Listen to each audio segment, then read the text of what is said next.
We say things that don't mean anything, but thanks for listening. Yeah. Hello, everybody, and welcome to We Say Things episode 279. We are back to a weekly podcast. My goodness. Yes. I'm not going to lie. Yesterday, I was thinking about the podcast and how has it been a week already? Am I this old that it feels literally like 2 days ago that we did this? That's you. That's me. Yeah. But you're going to be my age at some point, Cinderin. Yeah, and then it's going to feel like it was one day for you. That's true. It's just going to keep getting less and less. It's just unbelievable. Yeah. Anywho, welcome, ladies and gentlemen. Thank you to our beautiful patrons, as always. Amish Toaster, shout out to Peace, Love, and Dota. You seemed nice. What that means, Crownfall Enjoyer, Disco Farm D, Dop, Empire of Dirt, Isaac Hansen, Janie, Anonymous, and Malicious Damage. And, because I just like saying the name, Pepper Balls. Thank you. Yeah, it's like you always really want to stop after Pepper Balls. Yeah. Which is fine.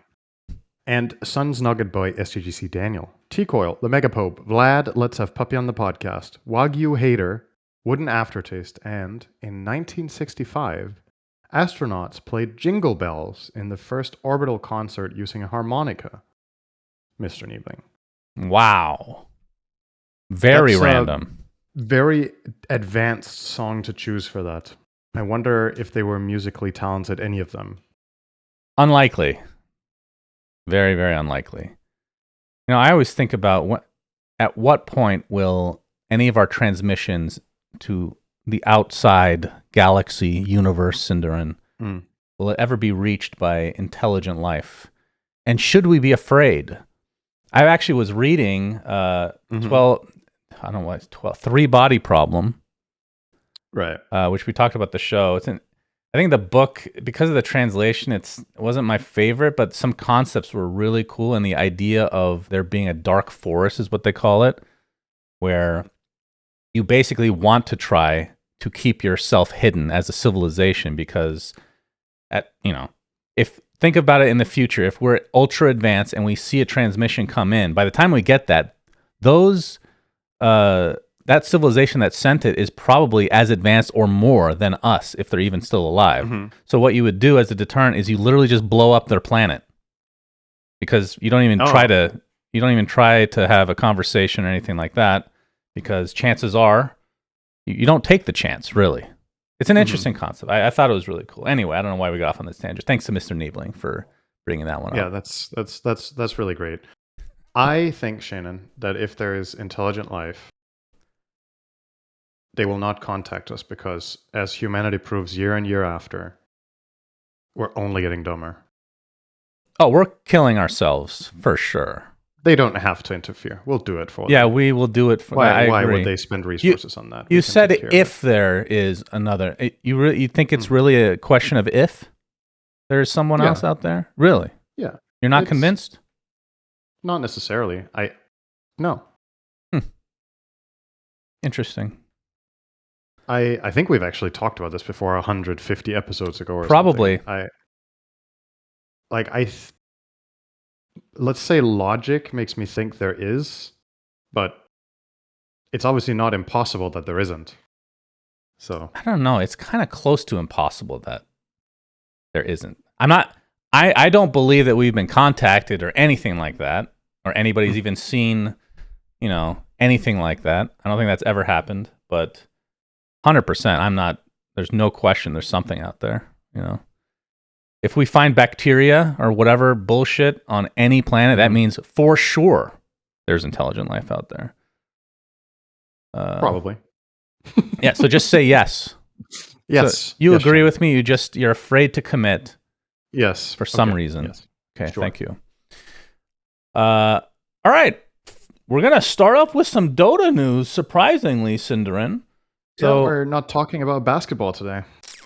Could I have talked about basketball? Oh, yeah, the Suns, they did lose in the NBA Cup. I forget what it's called now. Right. It was the threshold before they got to Vegas, unfortunately, so they got top 8.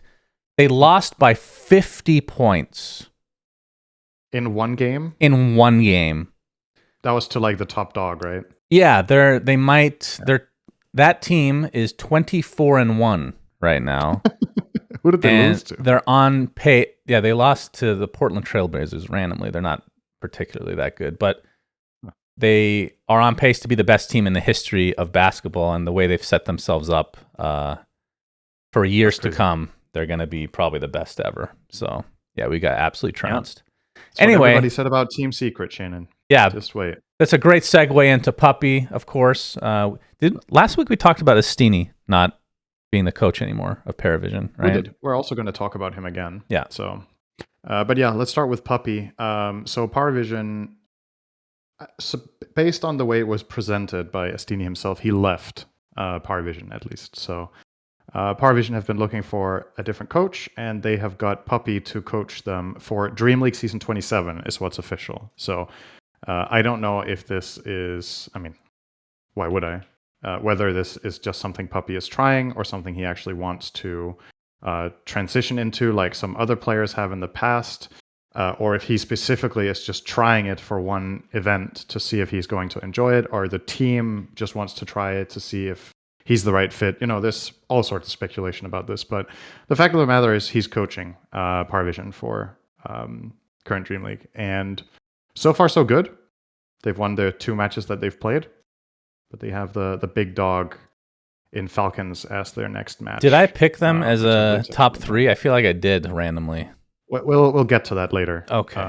Okay. Because we will be talking about the state of Dream League. Don't you worry, Shane. Good. So yeah, that's just a little piece of news there. Will be interesting to see over time if he stays there as well after Dream League. If you can tell if there's going to be some sort of shift in how Paravision draft based on having him as the coach, and whether he's even primarily helping with drafting. Like, who knows, right? It's just, you think of Puppey, you think of drafting, but he might be helping them. He might be like a life coach, standing behind them with a machete and keeping them in line, you know, like yeah, it's end of life coach is more like it.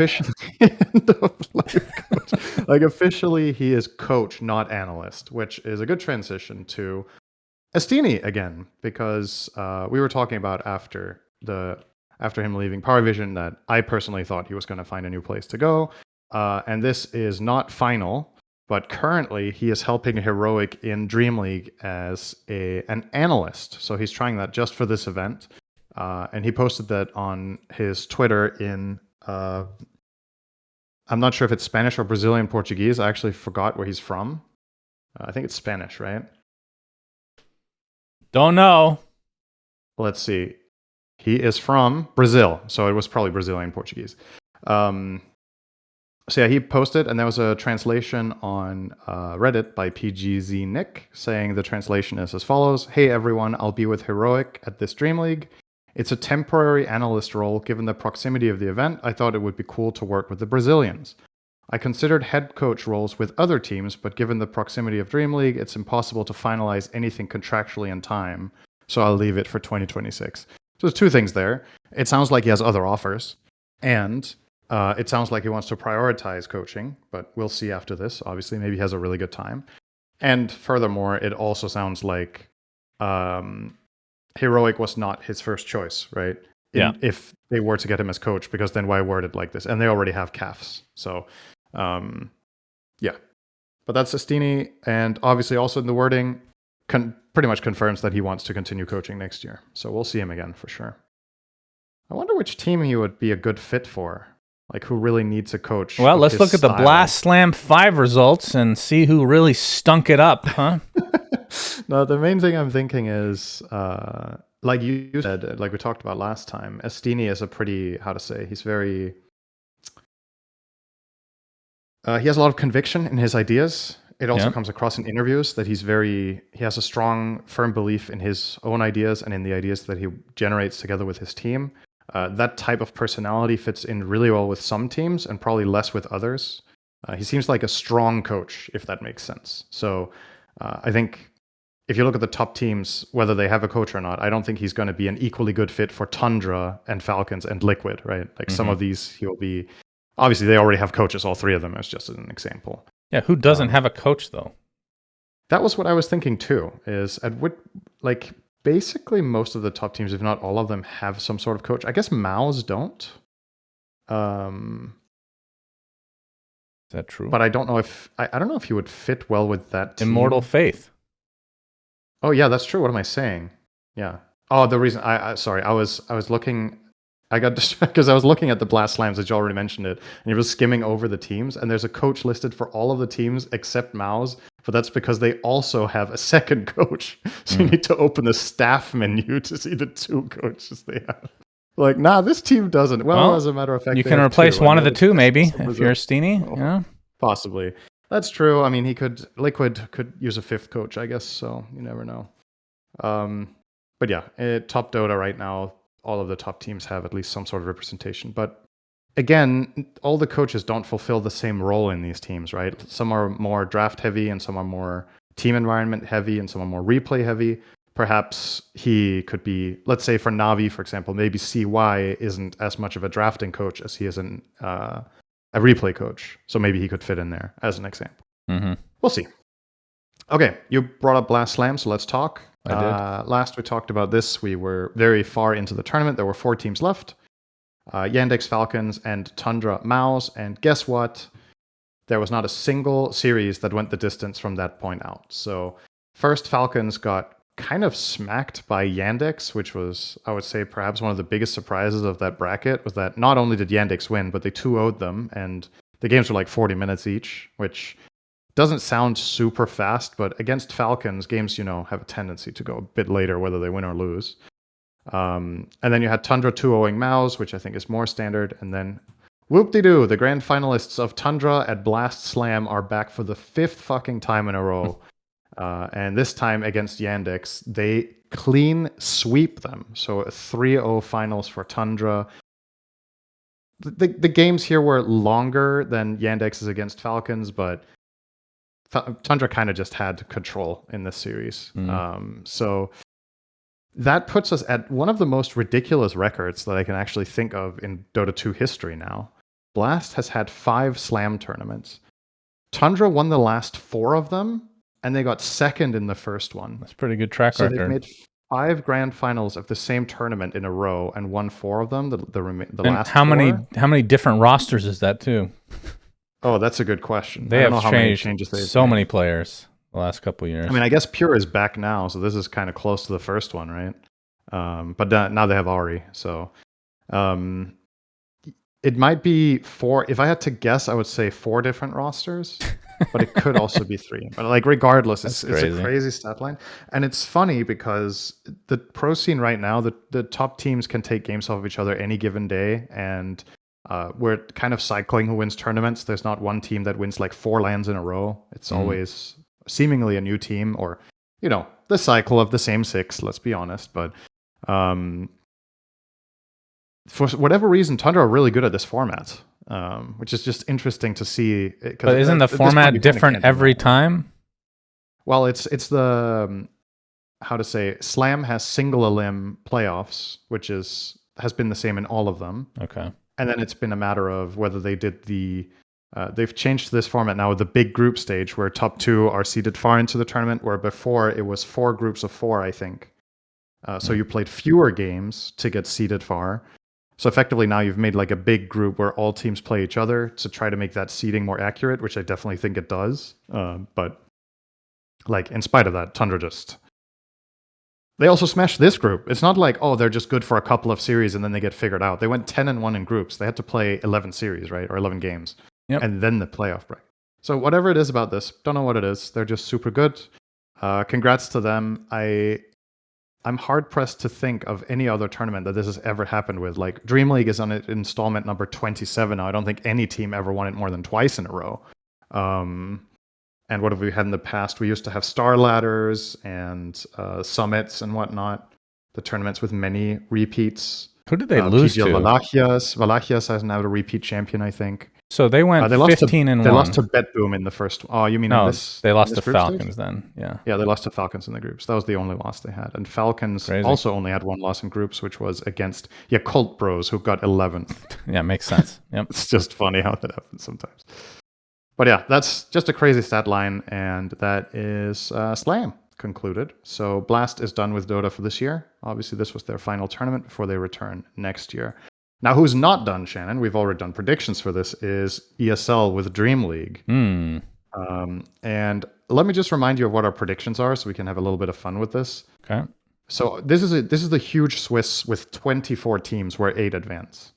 And the thing we did for Dark Horse and White Donkey was Swiss related, and then we did a top 3 that we'll just not talk about now. But your Dark Horse was Yandex getting top 8, and your White Donkey was Spirit not making it. Oh boy. And my Dark Horse is Navi top 8, and my White Donkey is OG gets 1-3 or worse. So one of us is already horribly wrong.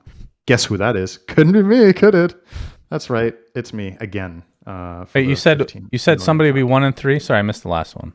I said OG will get 1-3 or worse. Oh, okay. They're and there's 3 now. 3-0. That's good. They've beaten Tidebound, Yandex, and BB Team, or Bet Boom Team, excuse me. Looks like I'm going to be wrong on Spirit in all likelihood. Yeah, you said Spirit 2-3 or worse. They're 2-0, so they have to lose out now. Yeah. As of this recording, right now, they're actually tied in a series with Liquid, so that's exciting. And your Dark Horse Yandex top 8, they're currently in 7th, which is like a big tie. There's a lot of teams with 2 and 1, so they're currently 6th through 10th, if you will. Mm-hmm. And my Navi top 8 are also 6th through 12th. So it's possible still that we get 3 out of 4 right, which would be kind of cool. Realistically, though, your Spirit is probably off the table. And maybe both our Dark Horses make it. Who knows? Mouse is not looking too hot. VP 2-0'd them. That's Bulba's team. Yeah, I have Mouse getting 3rd in the tournament. But like we said, we're not going to talk about that. So we're just going to move on. Okay, sounds good. Let's talk about it when the Swiss is over next week. Then we can see who has a chance of getting their top 3 even remotely correct. Roger that. Okay. There has been a patch for Dota. This is the next piece of hold on. Can you do quotation marks when you say that again? Try it. Start over. There has been a patch. Yeah, that's definitely good. All right. Go ahead. We got an updated version of Quartero's Curios, and that's basically it. Cinderin, would you like to concede already? Or are you still holding out hope? I'm still holding on to hope. Really? But with this coming out, I think I'm way more likely to be wrong. Okay. So if I would give you, let's say last time, let's say if I thought it was a 50-50, now I think it's like 10%, 20% that we get a patch before New Year. Yeah. So which would be a shame. I mean, it's already the 12th and it's a Friday, so it's not coming today. And if it was next week, that's relatively close to Christmas, and you always want to have some leg room, as it were, to fix shit before people go on their holiday breaks. Meaning the Valve employees? The latest it can come out is the 18th, I think. Because that's Thursday, and that's usually when Valve drops patches, and then they would have a couple of days to fix egregious stuff. I mean, have they done... I don't... Okay, I'm just going to say this. It's going to come right out of my ass with 0 prep, Cinderin. Mm-hmm. I don't think they've ever come out with a patch of that magnitude a week before Christmas. There's no way. Well, who knows what magnitude it is? It could be the F patch. Okay, well, that doesn't count as what we're talking about, obviously. Does it not? No. Do you not think a letter patch counts? No. Hey, it was whether there's going to be a gameplay patch. No, that's not true. No. I remember specifically when we talked about it, I was like, this is not a letter patch. It's like a big patch. All right. Got it. Okay. It's looking very unlikely. But yeah, Quartero Curios out again. Some people upset and surprised that there's not going to be a big patch. Some of us, of course, knew all along, Cinderin. You know. So some are past the bargaining phase already. I don't even think that's in my DNA anymore. I think I just skip that every time at this point. You just go straight to grief, like in your games. So this Quartero's Curios, they've changed a couple of things. First of all, the main thing, there's 3 new sets. There's the Shadow Shaman, Axe, and Shadow Fiend. And actually, the Shadow Shaman set here was what was theorized to be an Arcana, if I'm not mistaken. Looking at the model, I think this is similar to some of the leaked or data mined files where people thought maybe this was going to be an Arcana. So if that is true, then that's not the case. This is just a set in this cache, or I say cache in this curio. The thing they've mainly changed, though, is the antique system. Last time around, every 5 levels up until a certain point, where it would be every 10 levels or whatever, like some sort of tiering, you would get a random item, which could be complete garbage or up to an Arcana, I think, if you got stupid lucky. This time, when you hit level 5, which is give or take like 10 games maybe or something with an okay-ish win rate. You get a super duper special antique where you get to choose from 5 items that have minimum immortal quality and can be Arcanas. But that is the literal only one you do is number 5. And this sounds like Valve saying, okay, we recognize that a lot of fans felt like they got literally nothing. So now everybody gets something. But you don't have any influence on what the selection is. You might just get an option to choose from 5 immortals you already have. Apparently you can spend Dota shards to claim pass rewards. I wasn't even aware of that. Yeah. You can spend, I think it's 1,000 shards per 100 XP in the previous system, which translates to 10k shards per level. So they found a way for people to finally... I have, I think, over 1 million still, and I barely even play right now. Yeah, I guess you could use them for that if you wanted to. I probably won't. Aside from that, they maxed the antique level to 300 instead of, I think it was 100 last time. So there's one at 200 and one at 300 in the end instead of capping out 100. But the ones you get there are also currently at least just the standard ones, which is just going to be a random selection of 5 items. And that can all be commons or with a chance of being rares and super rare stuff. So, yep, they're running it again. Obviously, nice. It's just a progression system to have running. I'm never going to complain about something like this being put in the game. It seems relatively low effort, I think, in terms of how much time they need to spend on it. Whenever I look at this, I think the majority of the work is like, there's like the voice acting for and the whole story writing of Quartero, I think takes some time. And then I don't know about the sets, if these are Valve made or if they just take them from the workshop. But obviously, all the programming of the leveling and whatnot, they can literally just recycle from last time. So it's almost certainly just workshop sets, yeah. So, which doesn't really make sense then for the Shaman set, right? Because then when it got data mined, people would surely just have said it's a workshop set. So I think this one might be Valve made, at least that one. Okay. And maybe all of them are by extension. Yeah, possibly. Or perhaps I'm totally wrong. Let me know in the comments if I got it wrong with the Shaman and it's actually a totally different set that was data mined. It just looked familiar to me.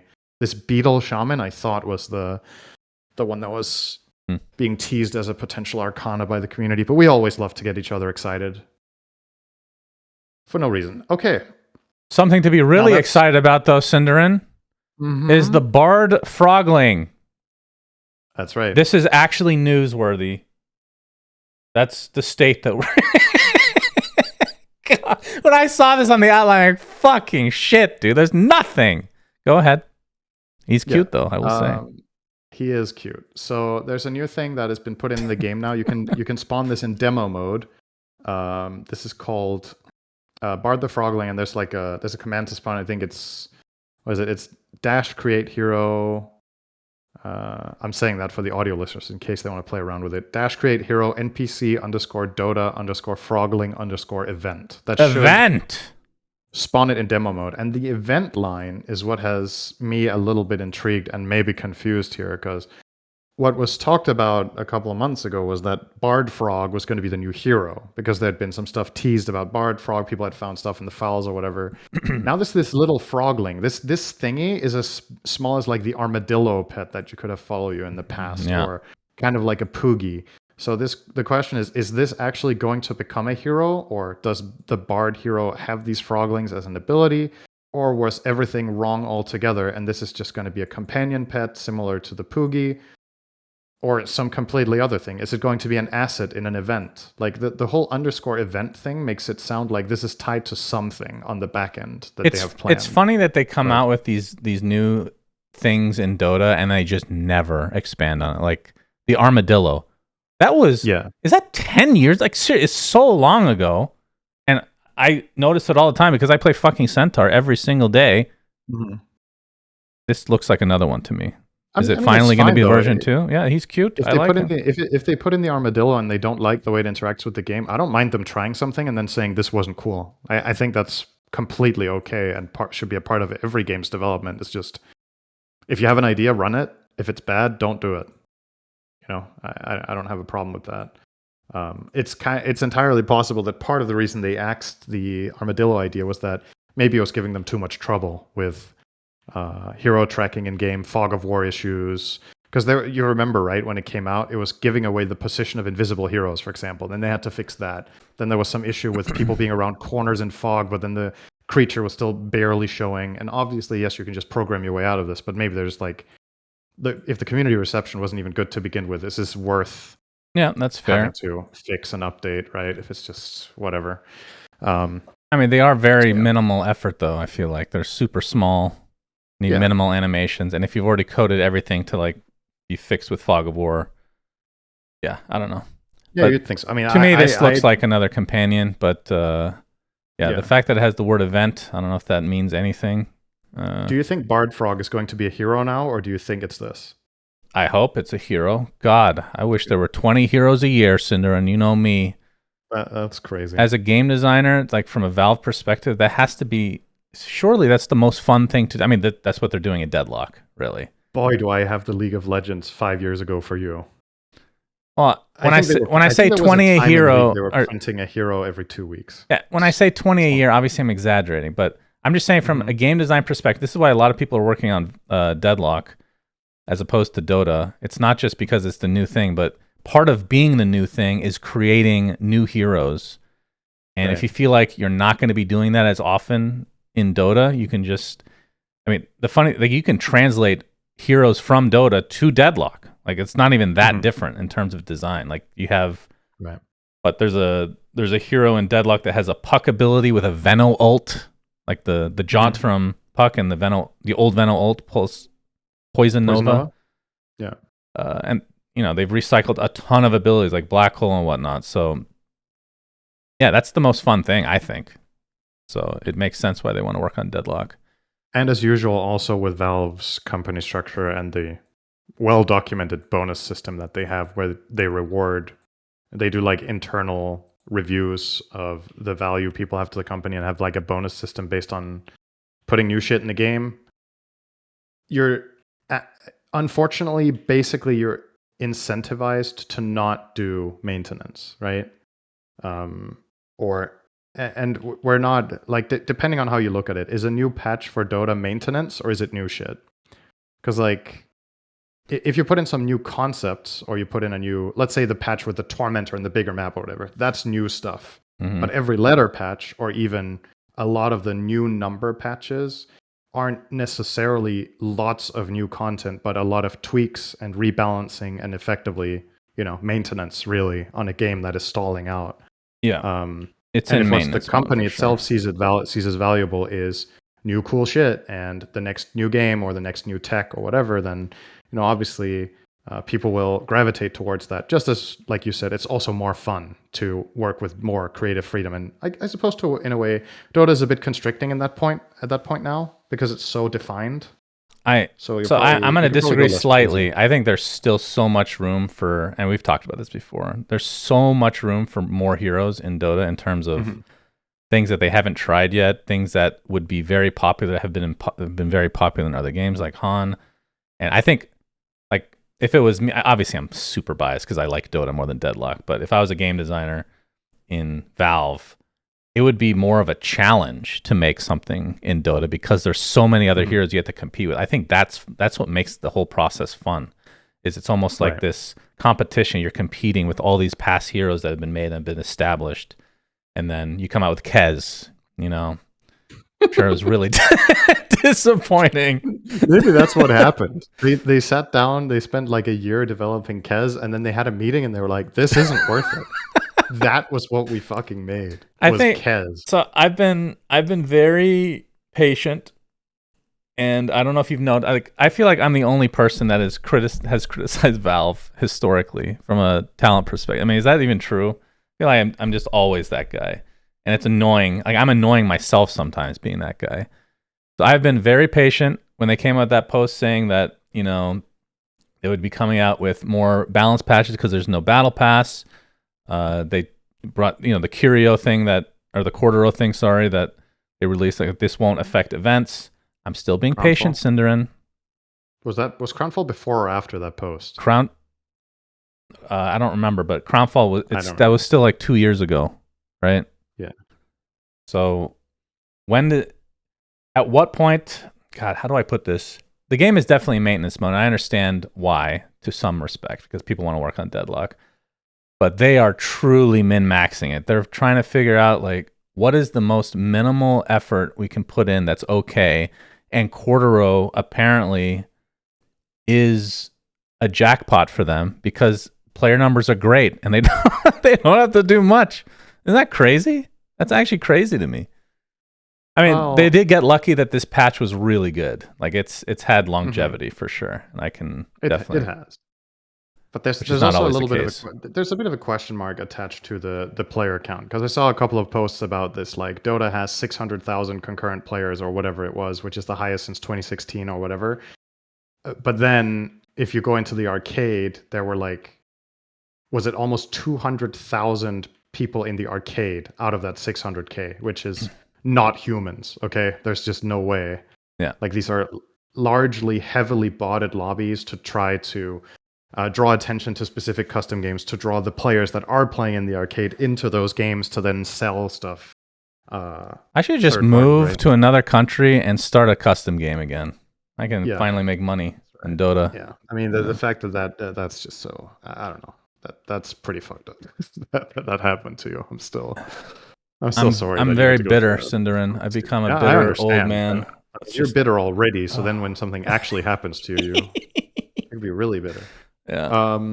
But yeah.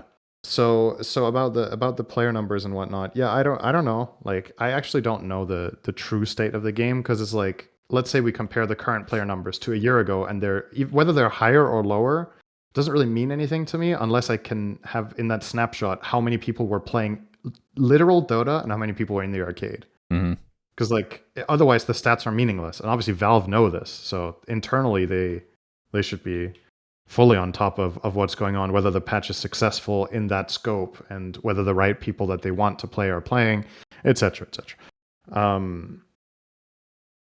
But yeah, Quartero's Curios is obviously just feels like a little bit like a, it's a thing that's just running, and that's fine. Like we both agree, it's not very high effort.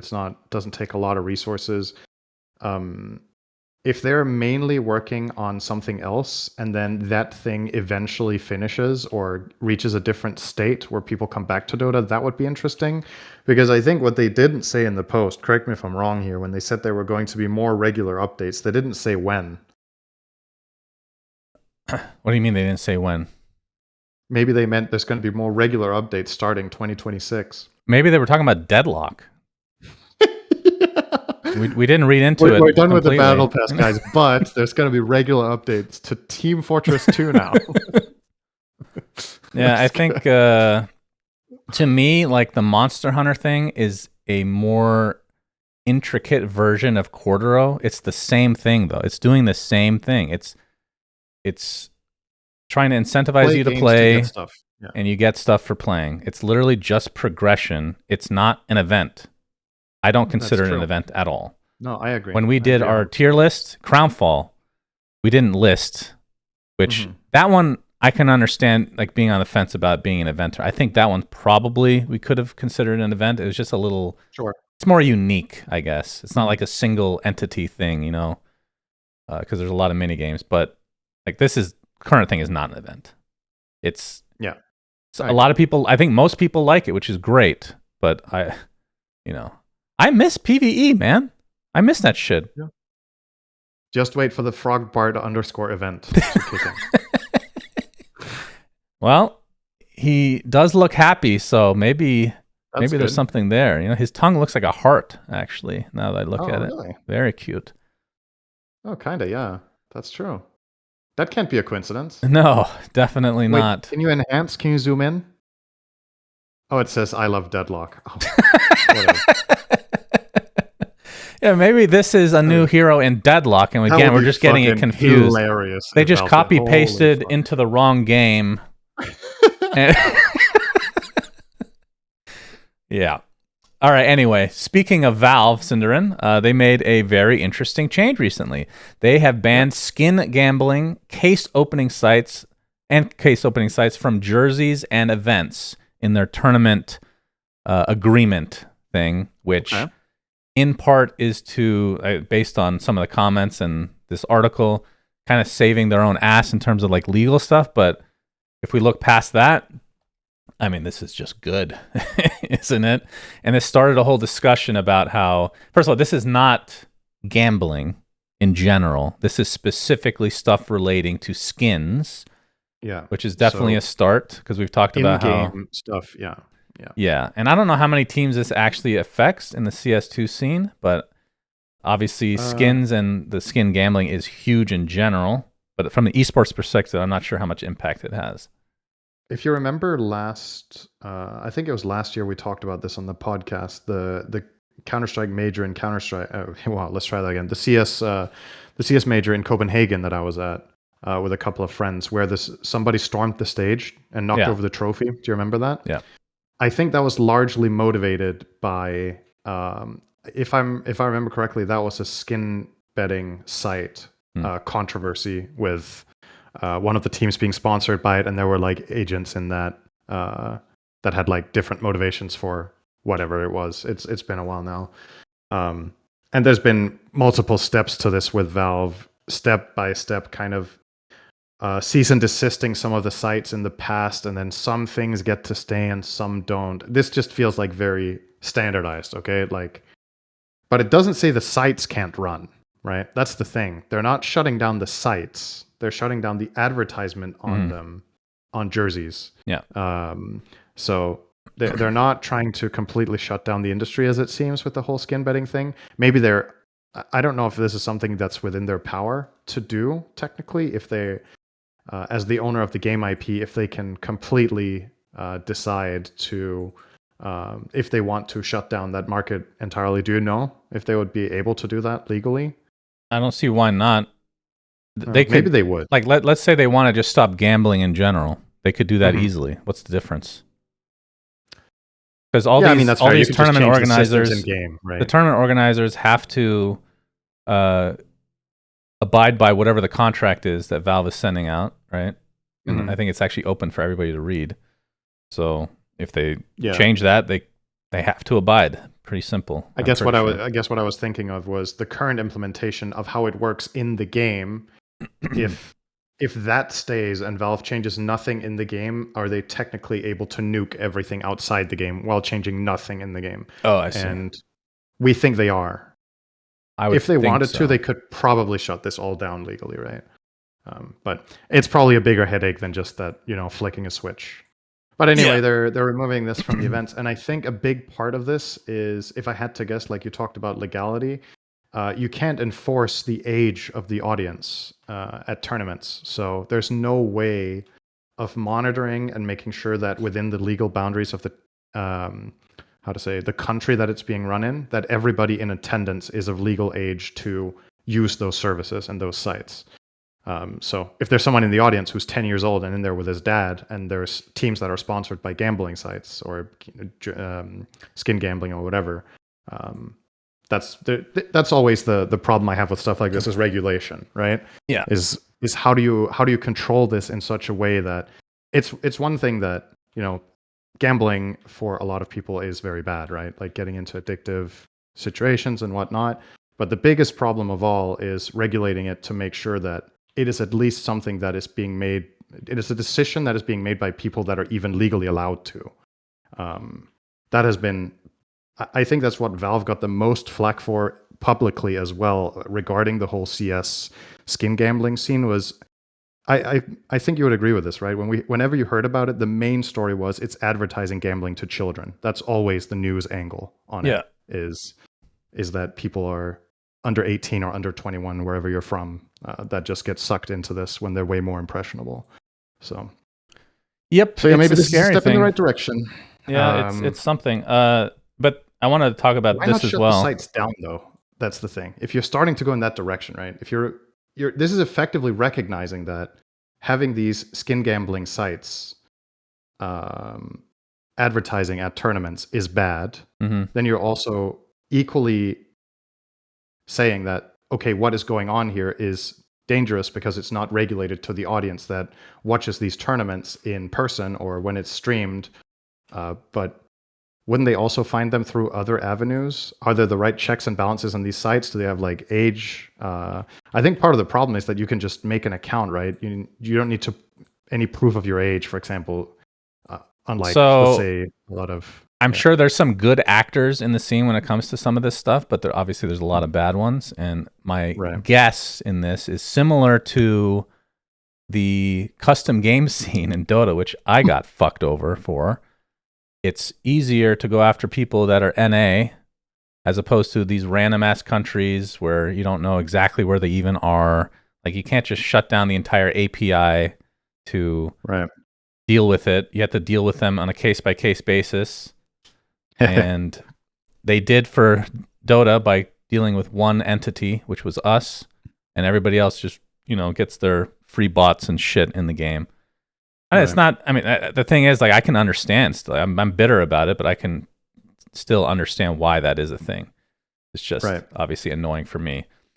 And perhaps it's also one of those things where, I don't know if a necessary evil is the way of looking at this, but like, if you consider the state of the Dota scene and how heavily the teams and tournaments, etc., are funded by betting sites. I don't know how it works in CSGO because Dota doesn't really, to my knowledge, have this anymore. We used to, right? There used to be like these Dota 2 trading sites where you could also, what happened to them? skins. Actually, that's true. I think they got shut down. That's what makes this interesting, is that I think that aspect of Dota trading got nuked completely. To my knowledge, it doesn't exist. Maybe I'm wrong and just uninformed here, but I think sites where you could gamble Dota skins got cease and desisted and just got shut down completely. Which, begs the question, okay, if the Dota scene has, let's call it quote unquote, regular gambling as sponsors of teams and tournaments and whatnot, but nothing with skins, why do they have it in CS, and why is it now being moderated for tournaments specifically, but not outside of it if Dota shut it down? Well, I don't know if it's two different teams, right? But like, I think the Dota skin stuff is still around. It's just not as big. Okay. Like, even if you compare current Dota to original Dota when they came out with the skins were bigger back then. So that would be my guess. Maybe you're right. Maybe people just moved on because the market makes it too difficult. I mean, if you compare CS skins to Dota, it's not even remotely close. No. But I wanted to quickly talk about, because with this news coming out, there was even a thread on the Dota subreddit talking about gambling in general. Like, when is that people are going to come for that? And it's just going to, this just rehashes old conversations we've had a bit, but it's interesting that on some level, I understand, like, if it was up to me and everybody could still survive without gambling money, I would get rid of it as well. Because I personally consider gambling, I know you disagree with this on some, of course, you have to have a reputable site and whatnot. Depending on the I consider gambling just completely degenerate in general. I don't think it does any good. But, well, I shouldn't say that. The one thing it does good right now is keep esports alive, because that's something I don't think people truly grasp is, let's say you get rid of it. Guess what happens, Cinderin? Esports fucking dies. So on some level, it's a necessary evil. And then there's this other aspect to it, which I find really fascinating. And maybe it's because it's just a single person, it's easy to target your attention. But if, let's say, one of us gets like a gambling sponsor, we'll get completely shit on.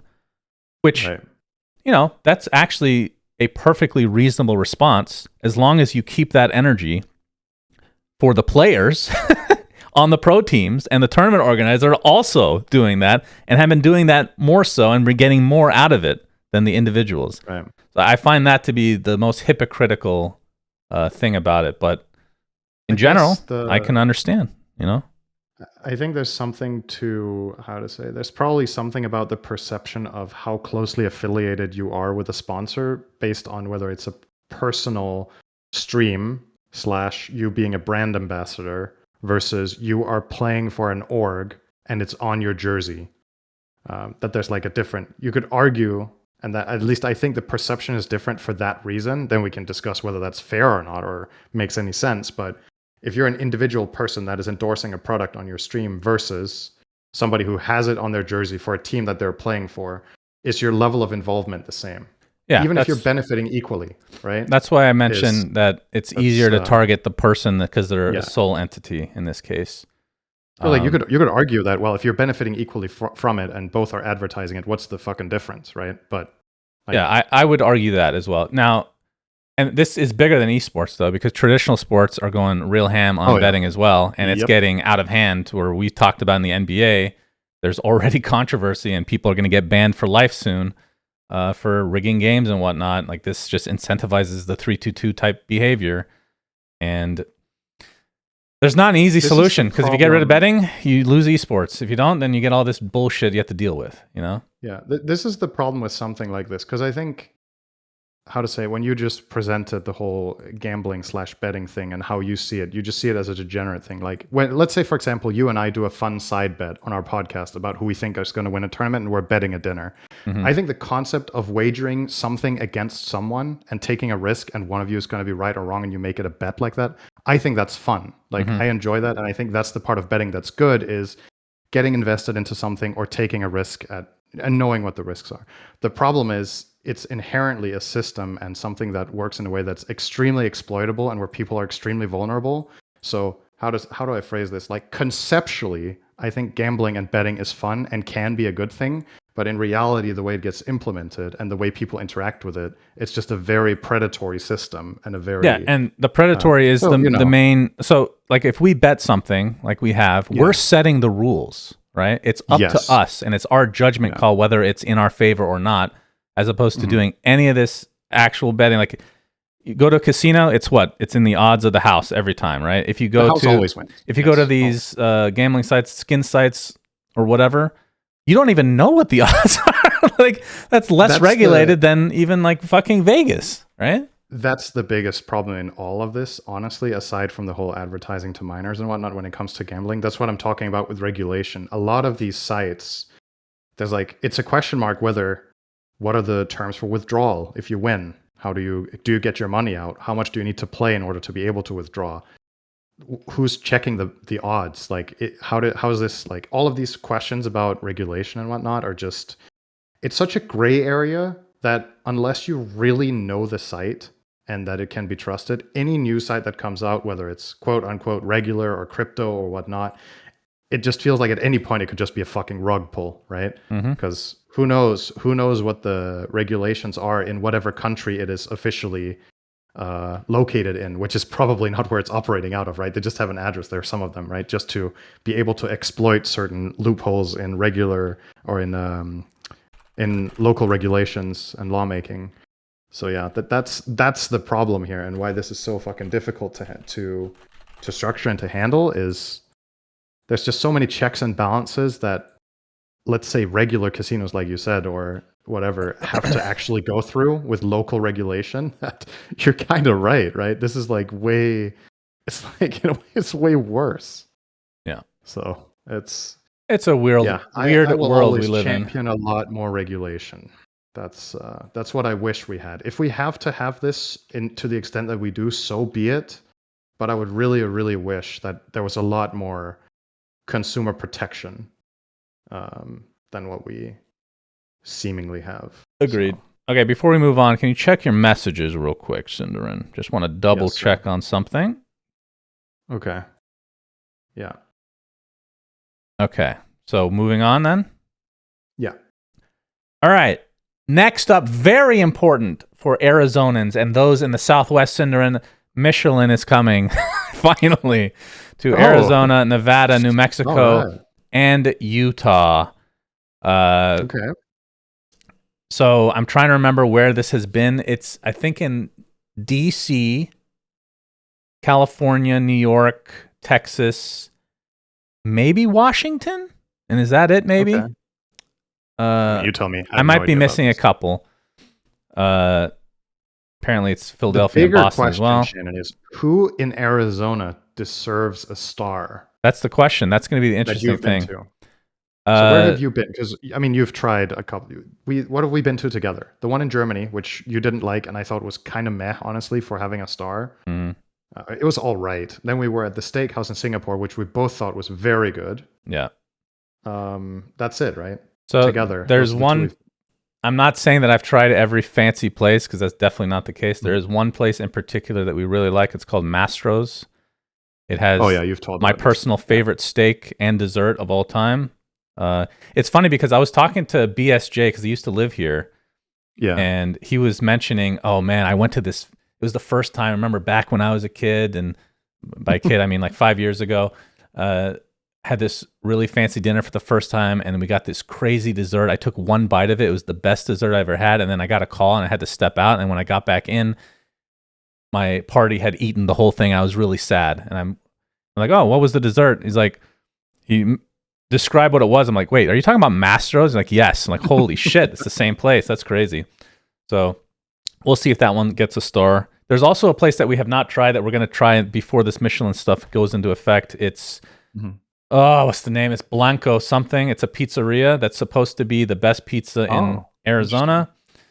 But I'm interested to see what kind of effect this has, because maybe there's a negative aspect to this, which if you want to go to these places, the negative aspect is they're going to be more expensive. There's going to be more of a wait, all that good stuff. But, it highlights what some of the best restaurants in Arizona are, which is cool. And I think that's just a cool thing overall. So looking forward to that. Now that you, next time you visit Cinderin, which is never, of course, we can finally get that Michelin star in AZ. So it should be good. I actually haven't checked this, but I went to a restaurant with my parents and my brother. There was a gift that we gave them for Christmas. I don't know. Have I told this story on the podcast before? Anyway, I think so. That was for Christmas last year. That was the main gift that we gave to my parents, was that we were going to take them for dinner at a nice place close to where we live. And we went, and I was like really positively impressed, and they were also blown away. And I was like, based on what I've tried around the world, I would say this place at least deserves 1 star. And then I think it was 1 month later they got a star. Nice. So the Michelin guide did go. And, you must have good. Wait, are you part of Michelin? Is that something you haven't? I was reading. Yeah. Or maybe my parents are, and they just never told us. And they were like, "Sure, we'll go as a gift." I wonder when you have that power. Do you think there's like some crazy NDA that you can't even tell your family that you're one of the rating people or whatever they call them, judges? I actually think they're not allowed to tell. I think it's like almost agent level secrecy. I feel like I've watched a video about this. Yeah, I feel like I've watched a video about it that they're not allowed to disclose to anyone that they're guides. Or maybe it's something like only very immediate family or something. It's like, otherwise, how do you tell your partner? Yeah, I'm going on a holiday for a week. Like, why? Or I'm just traveling some countries. Pizzeria Bianco. That's right. Sorry, I said Blanco for some reason. Okay. We have to go there before the Michelin star, though, because apparently it's already really annoying to get into. So. But the point I was going to make was we went, and that was really good. I haven't checked since if it's affected the pricing and the waiting times, because obviously, like you said, when a place gets a star, they could probably bump up the price a little bit. They'll get a lot more people wanting to go. So it's probably, if you know the beauty, if you know like the gems before they get a star, it's probably way better if they never get one. Like what's in it for you? Like that's true. That's true. I mean, there's a lot of places we haven't tried yet. We barely leave the house as it is. So. Yeah, you're gonna go to Utah now, though. When they get a star, there, surely. Utah has some cool scenery, but no, probably not. Am I wrong here? Isn't Utah considered like? There's like a couple of states in the U.S. that are just considered like the. What's a good wording for that? Like just the butthole. Yeah, let's call it that. Let's call it the butthole. Is Utah one of them, or am I? No, I wouldn't say it's butthole. It's probably belly button status. Okay, what's butthole? Is that like Ohio? The butthole would be like, no offense, of course, to people that live in these states. North and South Dakota, probably. Okay. I mean, the thing is, there's butthole areas of state. Like we have a city called Yuma that I would consider the butthole of Arizona. Some would say Tucson as well. I might have to agree with that. Utah. I don't think it's the butthole. No, it is. Okay. It is a very unique state because it's just all Mormons, right? So it's kind of a culture shock to a degree, but it has some cool stuff, I'm sure. I mean, who knows where I even have this perspective from? I've never been. Can you name the Utah has an NBA team sitting there. Can you name what they are? Do you even know? Oh, I feel like I've You would. seen this before, and it's really stupid, right? It's really stupid. Yeah. This is really dumb. I can give you a clue, I guess. It used to be, I believe, part of New Orleans, and they kept the name for some reason. It makes no sense in Utah. This is not coming to mind, All but right. I'm sure I've heard it First before. letter J. That should give it. Come on. No. 4 letters. J is the first letter. Come on, you're a smart guy. Gems. Last letter is Z, and it's not jizz. I'll give you that as an. Oh, the Utah hint. Jazz. That's right. Very good. That was close. I had to replace a vowel. You made it really difficult. But how random is that? The Utah Jazz makes no sense. They were called the New Orleans Jazz before? I mean, that makes more sense. Yeah, I think it was New Orleans. Am I wrong? I think so. Isn't it New Orleans that's famous for jazz? Yeah. Yeah, okay. I mean, then it makes there's sense. a couple places famous, but yeah, Memphis as well, I think. All right, this one's going to be a quick topic. We talked about Netflix buying Warner Brothers. Apparently, Paramount's trying to do a hostile takeover of the negotiation. I didn't even bother reading this shit because I don't care until it's over. I just wanted to mention it because it's kind of like this add-on, whatever. It's a DLC from last week's episode, except it's free. Any thoughts, Cinderin? I mean, it's just the thing that's so messed up about this. Like there's only one like line in this paragraph that I want to mention. Just Paramount said it wants to pay $108.4 billion for WBD, so Warner Brothers Discovery, or $30 per share, which represent 139% premium to the undistributed WBD stock of $12.54 as of September 10, 2025. Like at that point, like what are we even valuing here? Like how is this is this real? I don't know, dude. It's 139% premium to a multi-billion the dollar funny thing is market. I think under no scenario is this going to be a good thing for consumers, is my guess, because it rarely is. Feels like these companies are a bunch of fucking Russian matryoshka dolls where they just eat each other up. You don't even know what they're part of anymore. There's like 10 companies inside of another company. Whatever. I'm very fatigued on this topic, so we'll move on to the final one, which is AI related. Oh, great. OpenAI signs a deal to bring Disney characters to Sora and ChatGPT. Exactly what we need. And of course, this is perfect. This is a good transition. Very good. I have been a big. So here's the thing. I want to set some things straight because I think there's been some misconceptions. I think AI is really cool. I also fear, for the future. And for some reason, people think that I'm using AI in my game, which is fucking ridiculous. It's against Steam rules. I would never do that. It's not used in our game development. However, if you make a Coca-Cola ad, you can use it exclusively. Wait, what? You haven't heard about this? No. Wait, what? What is that in reference to? The Coca-Cola does this classic advertisement every year, right? With like there's like these big Christmas trucks driving down the street with Christmas lights Polar on, bears. and Santa Claus, etc. Yeah. The one from this year is almost fully AI. Really? Yes. And they got massive backlash for it. And then they did a behind the scenes where they're showing how they made it and how it's handmade. And that is also AI. So they doubled down on it. There's some videos on it you should check out on YouTube. It's so, because supposedly last year they did their first thing where AI, I believe, was a part of it, but it wasn't fully. And this year they've done it way more. And it begs the whole question about this stuff with AI. With obviously a lot of these huge companies invest a fuckload of money into AI, right? It's like the big thing right now. Will it hit? Will it not? It's like, is it the future? But there's probably some stakeholders in this that are massively invested in, we have paid so much for this, we have to use it, or what the fuck are we doing, right? And then they make this ad that is so much worse than if they had made it the way they'd done for like 30 years in a row with regular animators. I need to see this. So many flaws. There's so many flaws in it. There's so many flaws in it. Does anybody have 6 fingers? That's the telltale sign right there's there. So the thing that stood out to me, we watched a video about it earlier today, actually, Susie and I. It's like second by second, the truck changes the number of wheels it has. You can like snapshot the frames, then it's like a 16-wheeler, and then in another one it's an 8-wheeler, and then it's a 12-wheeler. Good Lord. Like, what are we doing?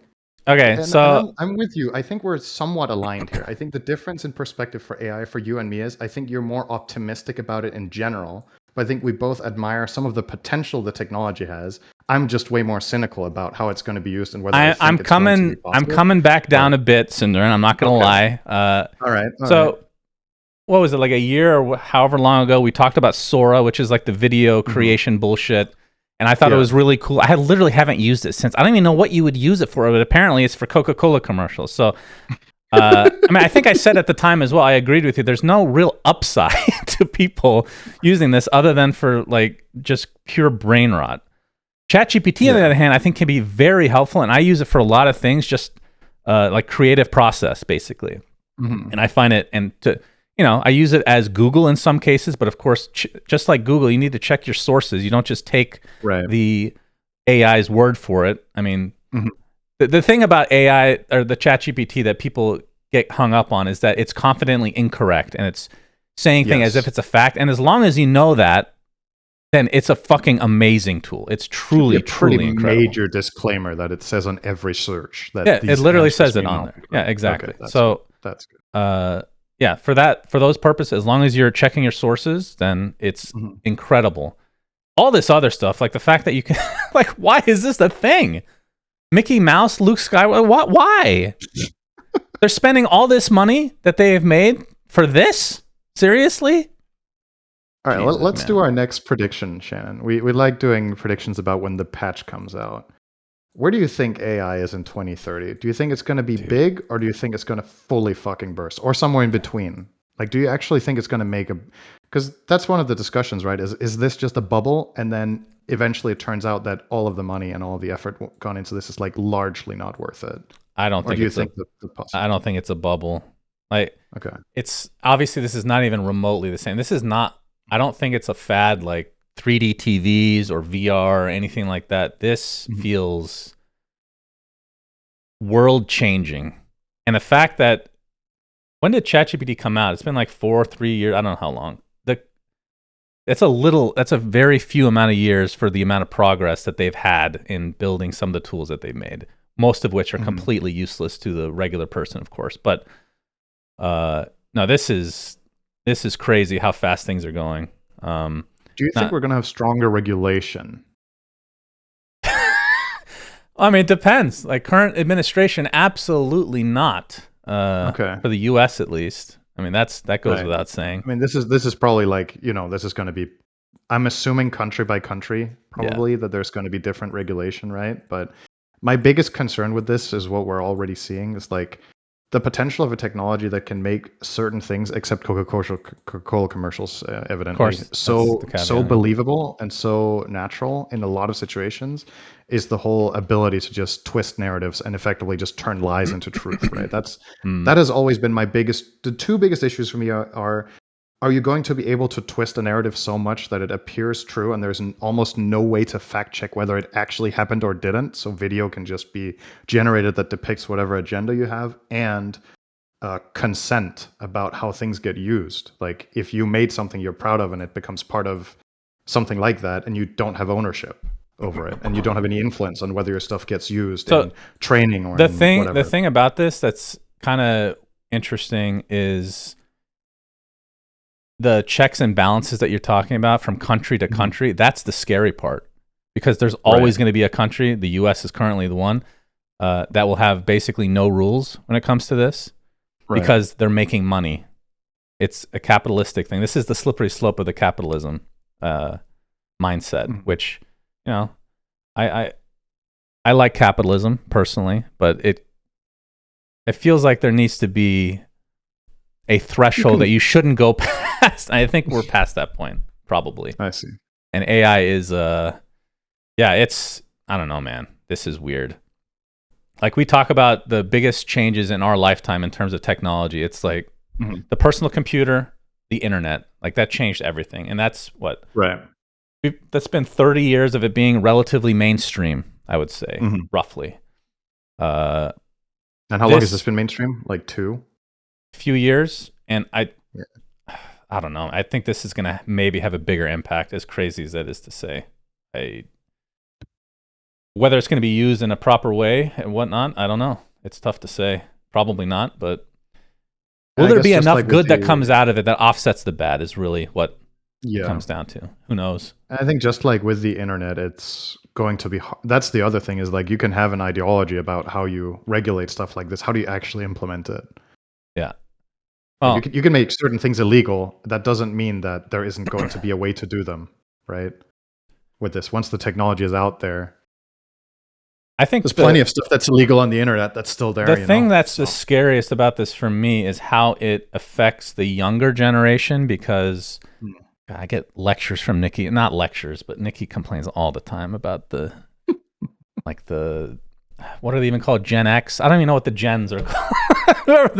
Just look up the name of a Pokemon game. People that have grown up already having the internet, already having the apps, who aren't able to like attach a file to their email, for example, because they only know how to use apps. They don't know the basic aspects of this technology, so they don't really understand the technology. They just know how to click buttons on, or click the screen, essentially. It's kind of fucking scary. And now you have this generation that's going to grow up with AI already, and you already have issues with people doing their homework or not cheating on exams or whatever, and it's just going to get amplified, and people that grow up with only knowing this, that's crazy. That's really crazy. But maybe I'm just being a boomer, and, the generation before us probably thought that we were morons, and, maybe they're probably right, honestly. If we look back now, we're probably right. So, yeah, it will be an interesting few years, to say the least. What was the smartest generation after all, when you think about it? I don't know. The dinosaurs, definitely. Yeah. Honestly, that's the craziest thing to think about, is dinosaurs lasted for so much longer than humans probably will. Isn't that crazy? Like we're not even at like the 1% mark of how long humans have been alive versus dinosaurs. Yeah. They will be the dominant species on this planet. Dinosaurs didn't cook their home, so. Yeah, it got cooked for them. They didn't choose to. That Shannon, that was your proof of alien interference, by the way. They sent the meteor because they were like, the dinosaurs are getting too big. We'll eliminate them, and then the humans can take over. And they will stay self-contained. Yes. When they get powerful enough, they'll self-destruct and start over. Yeah, once they develop AI, it's a self-destruct mecanism. So give it 20 years. It's all good, dude. Just don't worry about it. Oh, God. All right. Well, on that somber note, nice. I guess a good positive end to this episode. What was a good thing that happened this week? Quartero. Bard Frogling. Oh, yeah. Show that one again. Let's show that. Sorry. Whenever there's the news on TV and there's a lot of like bad in the world and deaths and trauma and disasters, then at the end they show some cute story with a dog or whatever. Here's your cute story for this news broadcast. It is Bard the Frogling holding whatever the fuck that is, 2 of them in his hands. And his tongue is a heart. And no, it doesn't say it on this one. What?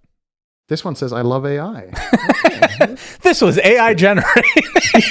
Oh my God. That will be the fucking icing on the cake if Valve put one thing in the game. Yeah, Valve has made a very firm stance that they don't like AI, which is a good stance to have for Steam.